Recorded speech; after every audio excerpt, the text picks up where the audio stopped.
Most people think they finished with vaccines a long time ago.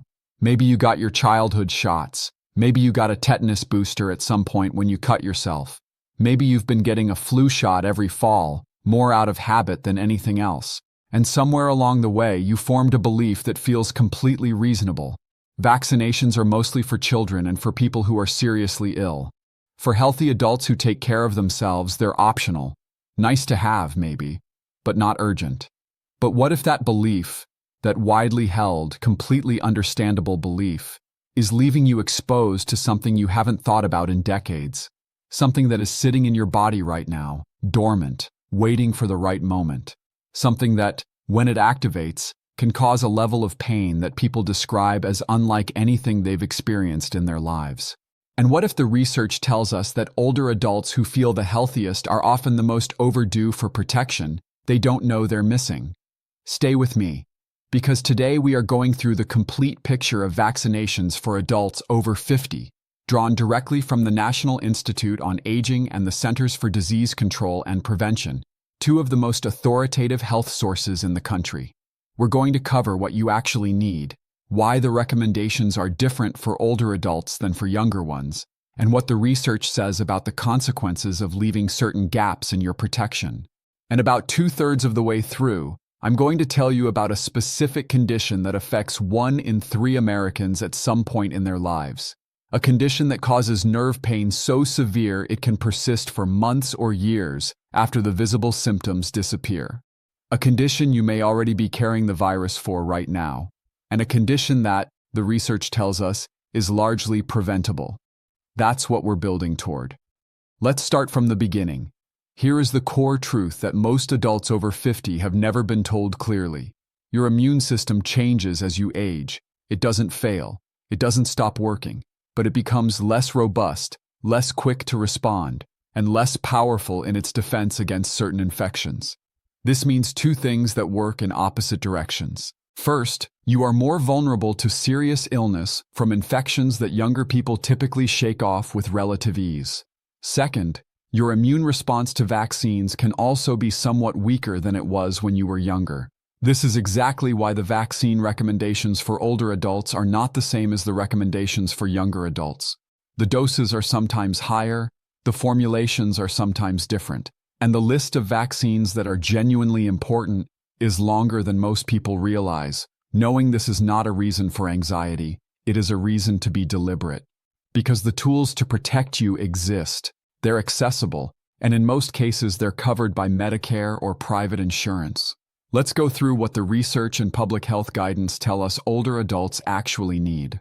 We'll start with the flu vaccine, because most people are at least somewhat familiar with it, and because what most people don't know about it for older adults specifically is significant. The flu is not just a bad cold. For older adults, the flu carries a real risk of serious complications, including pneumonia, hospitalization, and in some cases, death. The National Institute on Aging is clear. Older adults are at higher risk for developing serious complications from the flu than younger people.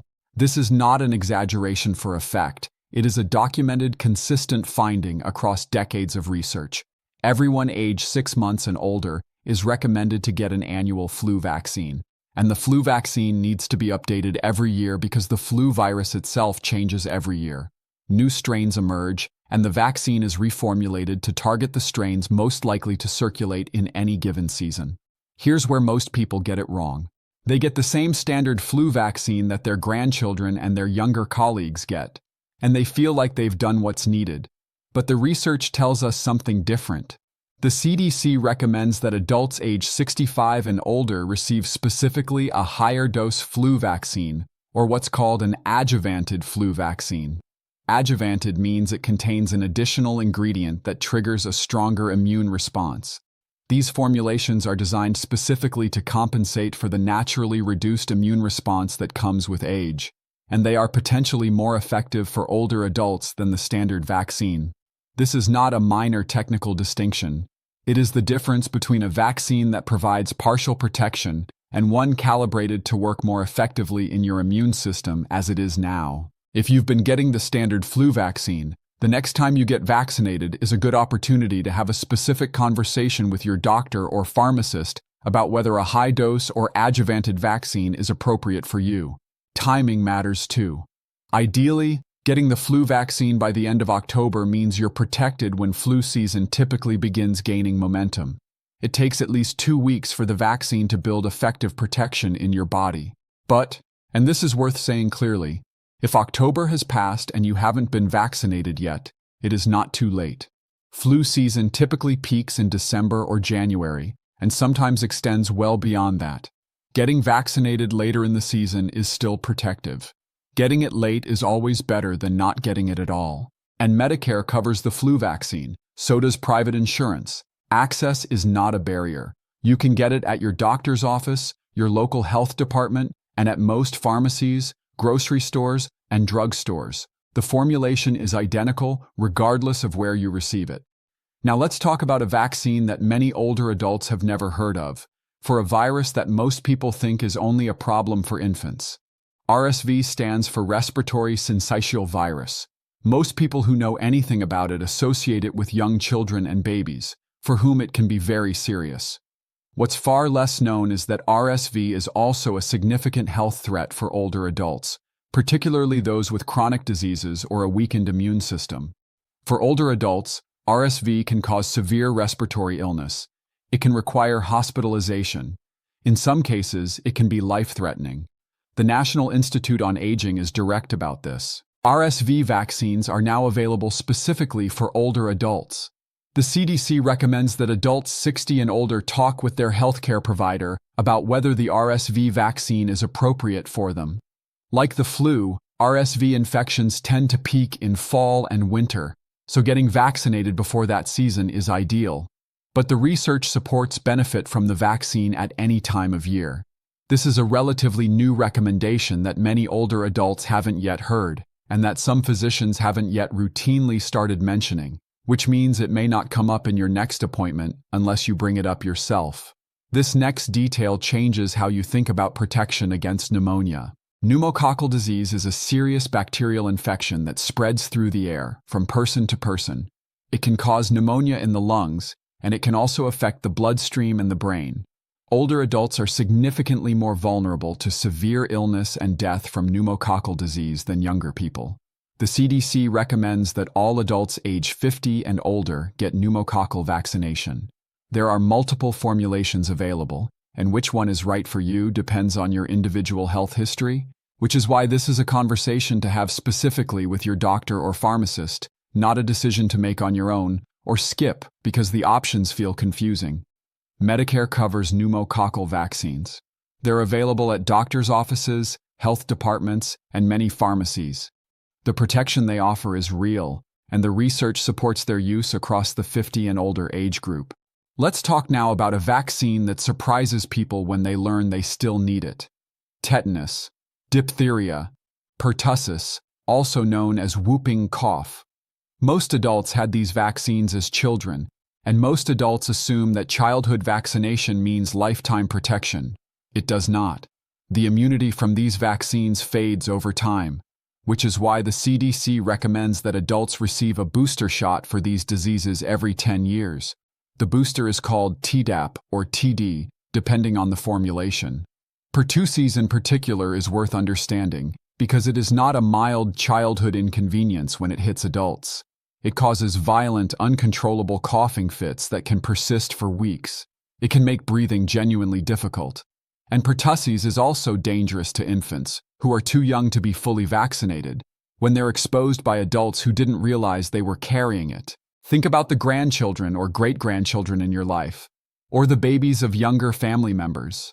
Adults who are up to date on their Tdap booster are one layer of protection for those children who can't yet protect themselves.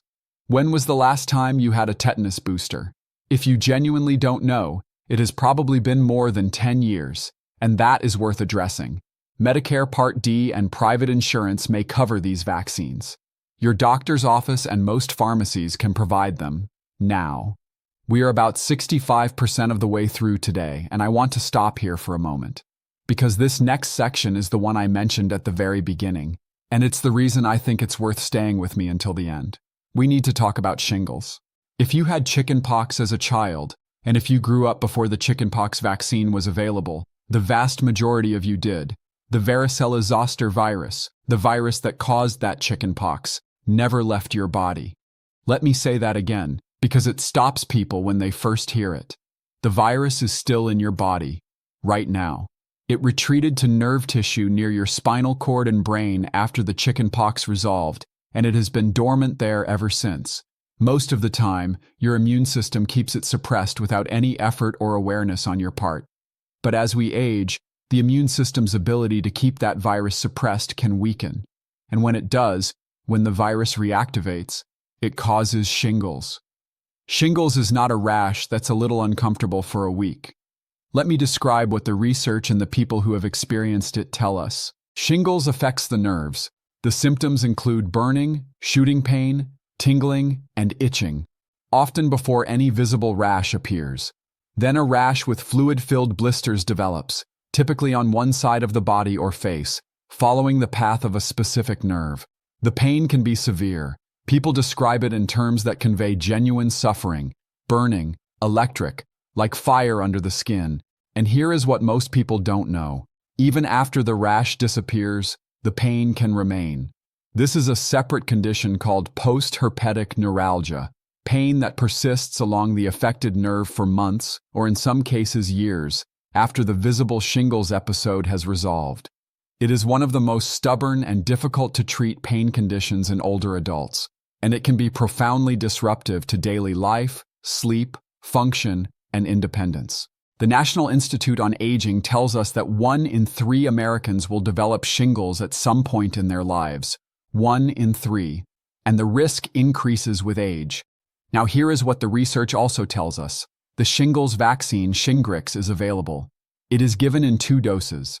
It is recommended for healthy adults age 50 and older, and it may keep you from developing shingles and from the prolonged nerve pain that can follow it.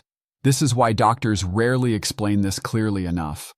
The conversation about shingles often happens after someone has already had it, when they're in the office dealing with symptoms or describing the persistent pain that followed. Not before, as a proactive conversation about prevention. If you are 50 or older and you have not received the shingles vaccine, this is one of the most concrete things you can do for your future quality of life. And the guidance covers several situations that people often use as reasons not to act. You should get the vaccine even if you've already had chickenpox, even if you've already received an older version of the shingles vaccine called Zostavax, even if you've already had shingles once, because you can get it again. There are situations where you should wait. If you currently have an active shingles outbreak, if you're sick or have a fever, if you have a significantly weakened immune system, or if you've had an allergic reaction to Shingrix specifically. In those cases, a conversation with your doctor about timing is the right step. But for the majority of adults over 50, those exceptions don't apply. Medicare Part D and private insurance plans may cover some or all of the cost of the shingles vaccine. It's available at doctors' offices and at many pharmacies. The practical barriers to getting it are genuinely low. The emotional barrier is lower than you might think too, once you've heard from someone who has had shingles, or who is still dealing with nerve pain years after the outbreak, about what they wish they had known. Let me also briefly address COVID-19 vaccines, because this is an area where public conversation has been noisy, confusing, and often more polarized than helpful. The National Institute on Aging states clearly that older adults are more likely than younger people to get very sick from COVID-19. The disease can lead to serious illness and death at higher rates in older populations. Studies show that COVID-19 vaccines reduce the risk of getting the disease, and for those who do get it despite vaccination, the vaccines help reduce the severity of illness and the likelihood of hospitalization. The CDC recommends that older adults stay up to date with COVID-19 vaccines. What that means specifically, which vaccine, which formulation, how often, continues to evolve as the virus itself evolves. The most current and accurate guidance is available through the CDC directly, and the best person to help you understand what's right for your specific situation is your own doctor or pharmacist. This is not a political topic. It is a health topic. and older adults deserve clear, honest, non-inflammatory information to make their own informed decisions. Now let's talk about one more area that many older adults overlook entirely: travel vaccines. If you are planning to travel internationally, and this applies whether you're taking a retirement trip to Europe, visiting family abroad, or exploring somewhere more remote, the vaccine requirements and recommendations depend on your specific destination, your planned activities, and your health history. Some destinations require proof of certain vaccinations for entry. Others strongly recommend them. And some of the most serious travel-related illnesses, typhoid, hepatitis A, yellow fever, and others, are entirely vaccine preventable. The most important thing to know about travel vaccines is timing. The research recommends getting travel vaccines at least 4 to 6 weeks before departure. This is because some vaccines require multiple doses given over time, and because all vaccines need time to build effective immunity in the body. Getting vaccinated the week before you board a plane is not the same as being protected. Your doctor, a pharmacist, your local health department, or a dedicated travel medicine clinic can advise you on what's needed for your specific destination. The CDC Travelers Health website is also a reliable, destination-specific resource. Let's bring all of this together now with what you can actually do, clearly, practically starting now. First, make a list of what you've received and when. If you keep a personal health record, that's a starting point. If not, your doctor's office has your vaccination history. A pharmacist can also look up what vaccines have been administered through pharmacy records. Knowing where you are is the only way to know what gaps exist. Second, bring vaccination up proactively at your next medical appointment. Don't wait for your doctor to raise it. Ask specifically, given my age, my health history, and my current medications, which vaccines do you recommend I update or receive? That conversation is the most efficient way to make sure nothing is being overlooked. Third, if you are 50 or older and haven't had the Shingles vaccine, or have only had the older Zostavax version, which is no longer available in the United States, ask about Shingrix at your next appointment or at a pharmacy. 2 doses, given 2 to 6 months apart. That's the recommendation. And the window of greatest benefit is before you've experienced shingles, not after. Fourth, talk with your doctor or pharmacist about which flu vaccine formulation is most appropriate for your age and health status. If you're 65 or older, ask specifically about the high-dose or adjuvanted version. This is a question worth asking every year, since recommendations can evolve. Fifth, check your insurance coverage before assuming cost is a barrier. Medicare covers many vaccines that older adults need, including the flu vaccine, pneumococcal vaccines, and some others, as part of Part B or Part D coverage. Many private insurance plans cover them as well. Cost should not be the reason you remain unprotected. Call and ask before assuming.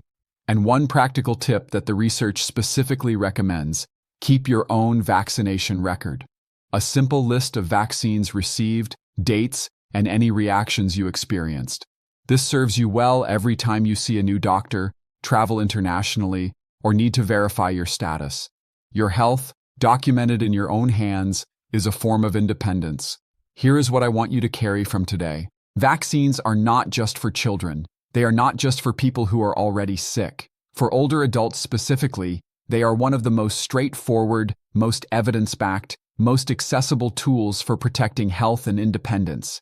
Not just for yourself, but for the people around you who are more vulnerable. The research is not ambiguous about this. The National Institute on Aging, the CDC, and decades of public health data all point in the same direction. Certain infections are more dangerous for older adults. Certain vaccines are more necessary. And staying up to date is one of the simplest, most concrete acts of self-care available to you right now. You have spent decades taking care of your family, taking care of your responsibilities, taking care of the people who needed you. This is a way to take care of yourself with the same level of intention. The flu vaccine that's calibrated for your immune system. The shingles vaccine that could spare you months or years of nerve pain. The pneumococcal vaccine. The tetanus booster you probably haven't thought about in a decade. The RSV vaccine you may never have heard of before today. These are not burdensome interventions. They are brief appointments, covered in most cases by insurance, that protect something genuinely precious: your health, your comfort, your ability to remain active and engaged in your own life. You deserve that protection, and you have the ability to seek it out. In the next video, I want to take you into a topic that connects directly to everything we've covered in this series: the immune system itself. Specifically, how it changes with age, what that means for how your body responds to everything from infection to inflammation, and what the research suggests you can do to support it. Because your immune system is not a fixed, unchanging thing, it responds to your choices, and understanding how is information worth having. If you want to keep having clear, honest, research-grounded conversations about the health topics that actually matter to your life, without alarm, without confusion, and without the feeling that you're being talked at rather than talked with, subscribe. This is a channel built on the belief that you deserve real information, delivered with respect. Thank you for spending this time here today. Talk to your doctor, check your records, ask the questions, and take good care of yourself, because the people who love you are counting on you to be here, healthy and present, for a long time to come.